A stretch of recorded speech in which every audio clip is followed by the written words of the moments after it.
All right, so get ready for a deep dive into Hindu mythology and cosmology. Okay. Today, we're going to explore these lineages described in the Vishnu Purana, which is a sacred text in Hinduism. Yeah. And you know what makes this deep dive even cooler? What's that? Is that we're working with an audio excerpt in the original Sanskrit. Wow. Followed by the Hindi translation and commentary. That's cool. So we get to experience the stories and the cultural context surrounding them. It's like we're getting a glimpse into a living tradition. Right. You know, hearing the chants, the layers of interpretation woven into the text. So let's start with the sage Bhrigu, who's a central figure in this excerpt. Right. He's one of the Saptarishi, 7 great sages, who play a crucial role in cosmic creation. And we learn that Bhrigu had 2 sons. Okay, 2 sons. Yeah. So one son, Kyari, embodies the concept of fame. But the other son, though, takes a more divine turn. Okay. And becomes the deity Dada. Dada. Yes. Okay. A creator deity responsible for shaping the universe. Okay, so we got creation going on here. Yeah, so that's where things start to get really interesting. This is where it gets good. So tell me about his sons. Okay. And this concept of Gotra that comes up. So Dada has 2 sons, Pran and Mirikandu. Okay. And their descendants are where the idea of Gotra becomes really important. Yeah. Gotra is essentially a lineage system in Hindu tradition, tracing back to a revered sage. Gotcha. It's used in marriages, religious ceremonies. Okay. And it helps to understand one's spiritual heritage. Interesting. So it connects to the idea of knowledge and spiritual power being transmitted through generations. So it's not just a family tree, it's a spiritual lineage. Yeah, exactly. That links generations through knowledge and wisdom. That's a great way to put it. And speaking of descendants, we can't forget about Mirikandu's son, Markandeya. Markandeya, right? Yes. Yeah, he's a revered sage. He is. Known for his longevity and wisdom. Longevity and wisdom?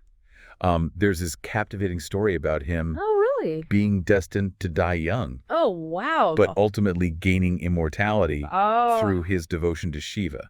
That's a story for another deep dive, for sure. Yeah, you could do a whole deep dive on that one. But for now, there's another tale within this lineage that really grabs you. All right, I'm ready. The story of Dhruva. A prince with this burning desire for recognition and a position beyond anyone else's reach. Wow, ambitious. His ambition is palpable. What's fascinating here is that Dhruva's ambition isn't simply about worldly power. It's more nuanced than that. Yeah. The text seems to suggest a spiritual dimension to it. I see. He's not just seeking a throne. He's yearning for an unshakable position. Okay. A spiritual standing that transcends the ordinary. He's rejected by his stepmother. Oh, wow. And instead of succumbing to despair, he uses this as fuel for his quest. Wow. What does he do? Dhruva embodies a powerful lesson in resilience and determination. I like it already. He seeks guidance from the Saptarishi. Okay, the sages. Yeah, who advise him to connect with Vishnu. Okay.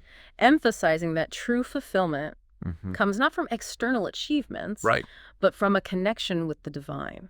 Interesting. Dhruva takes this advice to heart. Good for him. And embarks on an intense practice of meditation and devotion in the sacred forest of Madhuvan.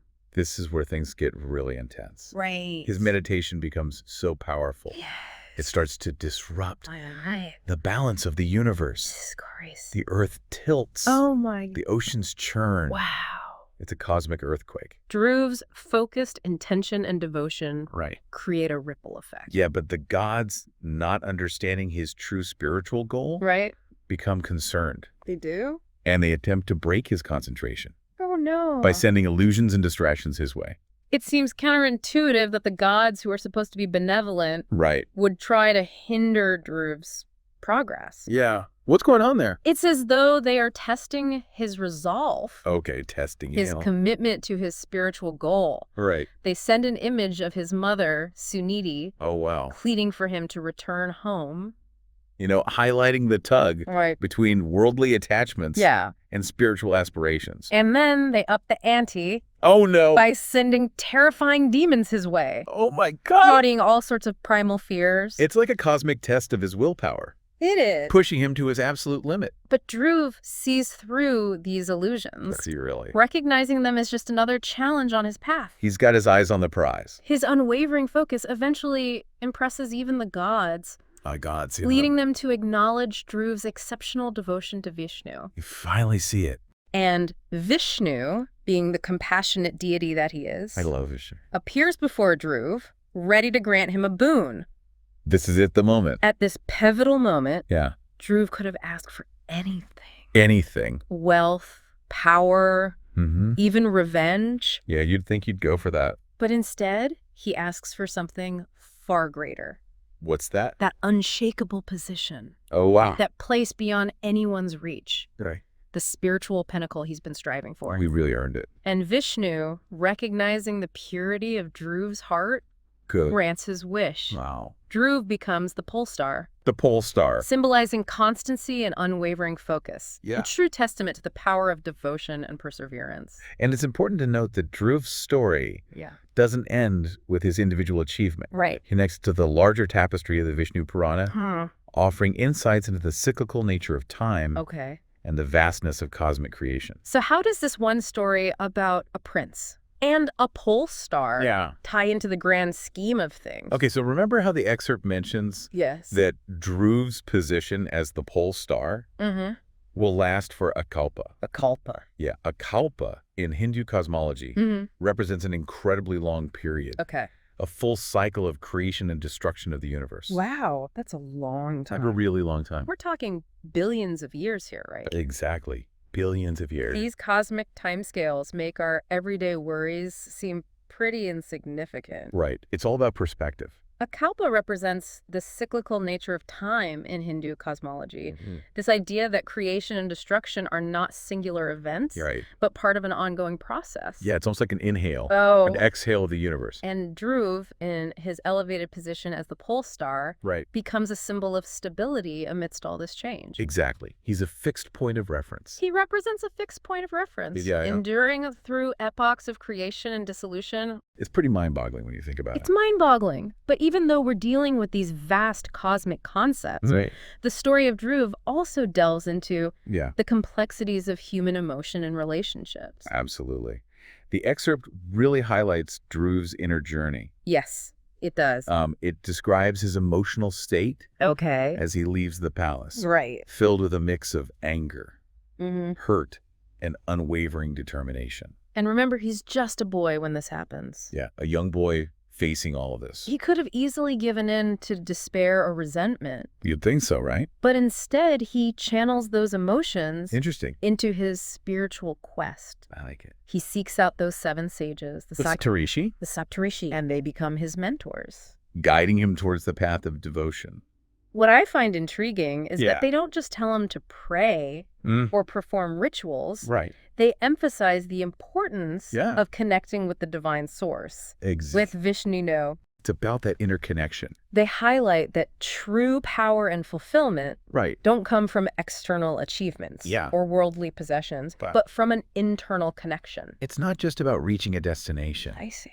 It's about transforming yourself along the way. And Dhruva fully embraces this. He does. Engaging in rigorous meditation and devotion. In the sacred forest of Madhuvan. And that's where we see the true extent of his determination. Right. His meditation becomes so powerful. It does. It disrupts the balance of the universe. It's as if his focus is so intense. It generates a cosmic shockwave. You mentioned the gods becoming concerned. It did. It makes you wonder, is this a test? Right. Or are they threatened by his power? It's as though they are both. Okay, both. Testing his commitment and perhaps a bit wary of the power he's unleashing. Interesting. They send these vivid allusions his way. They do. First, an image of his mother, Suniti. Oh, yeah. Pleading with him to stop his austerities. And return home. That pull between family and a higher calling. It's something many people can relate to even today. Absolutely. And when that doesn't work, what happened? Let's send a host of terrifying demons to threaten him. These demons represent primal fears, doubt, and everything. All the things that might tempt Dhruva to abandon his path. But he remains completely unfazed. seeing through their illusionary nature. It's like a testament to the idea that true devotion can help you overcome any obstacle. It can. Even your inner demons. A powerful message about resilience. It is. And the importance of staying focused on your goals. It also reminds me of the importance of having the right mentor. Those sages played a crucial role in preparing Dhruva for this ultimate test. Their guidance and wisdom helped him develop the inner strength and clarity to see through the illusions and stay true to his path. And ultimately, Dhruva's unwavering focus impresses even the gods. It does. They turn to Vishnu. Right. Acknowledging the boy's exceptional devotion. And then comes that pivotal moment. Yes. Vishnu appears before Dhruva, ready to grant him a boon. It's a scene filled with anticipation. What will he ask for? What will Dhruva ask for? He could have chosen anything. Anything. Wealth, power, revenge against those who wronged him. Yeah, you would think he'd go for that. But he asks for something far more profound. What's that? That unshakable position. Yeah.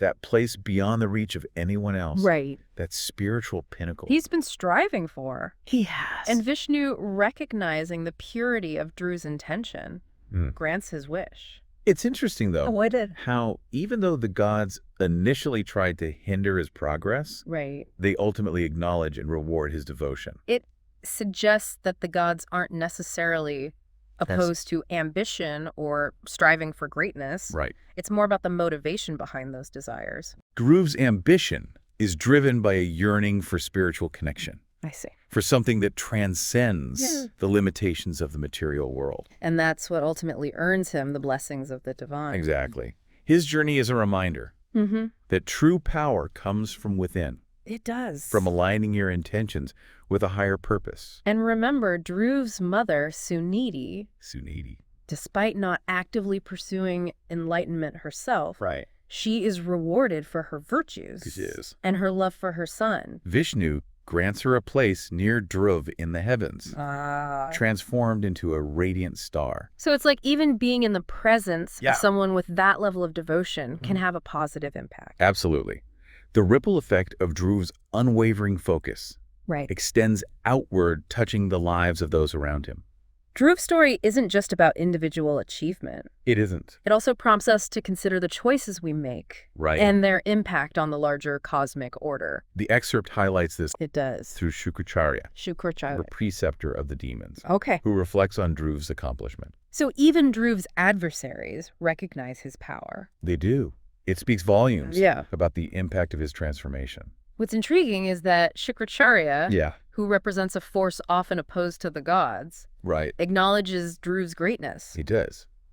It suggests that certain qualities, like devotion and perseverance, transcend the boundaries of good and evil. Wow. Earning admiration, even from those on the opposing side. And Shukracharya points out that even the seven Surges, the Saptarishi, those great cosmic architects, adjust their positions in the heavens to accommodate Dhruva's new status as the pole star. What a powerful image. It symbolizes the profound shift that Dhruva's transformation brings about. So this seemingly simple story about a prince striving for recognition becomes a reflection of the cyclical nature of time. It does. The vastness of the universe and the power of individual will. And it reminds us that even amidst the immensity of the cosmos, our choices, our actions, our intentions carry weight. They do. They contribute to the unfolding of the universe in ways we might not fully comprehend.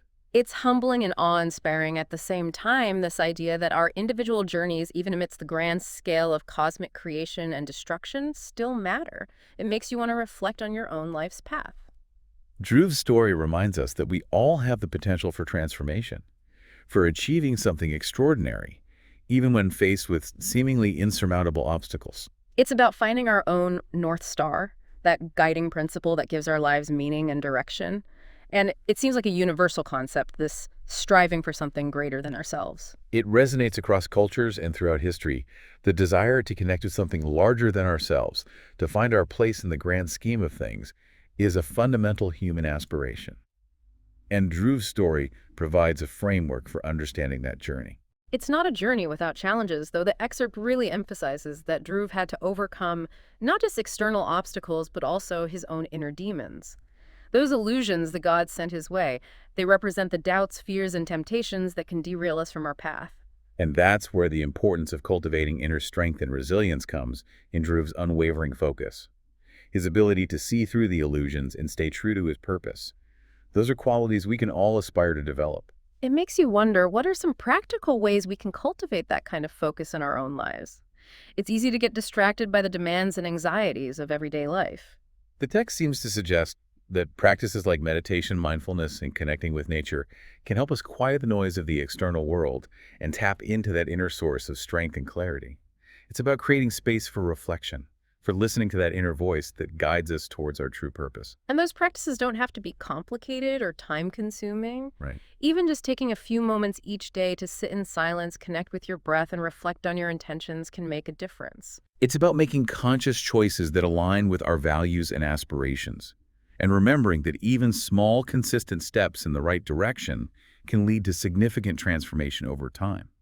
Just like Dhruv's journey, which started with a simple but powerful desire and ultimately led him to become a symbol of constancy and unwavering focus, a beacon of light in the vast cosmic expanse. His story is a reminder that transformation is possible for anyone willing to put in the effort. It's a message of hope and empowerment. So as we wrap up this deep dive into the Vishnu Purana, we leave you with this final thought. What is your North Star? What is that guiding principle that gives your life meaning and direction? And what challenges are you facing on your journey? Remember, like Dhruva, you have the inner strength and resilience to overcome them. Keep exploring, keep questioning, and keep diving deep into the vast ocean of knowledge that surrounds us. Until next time.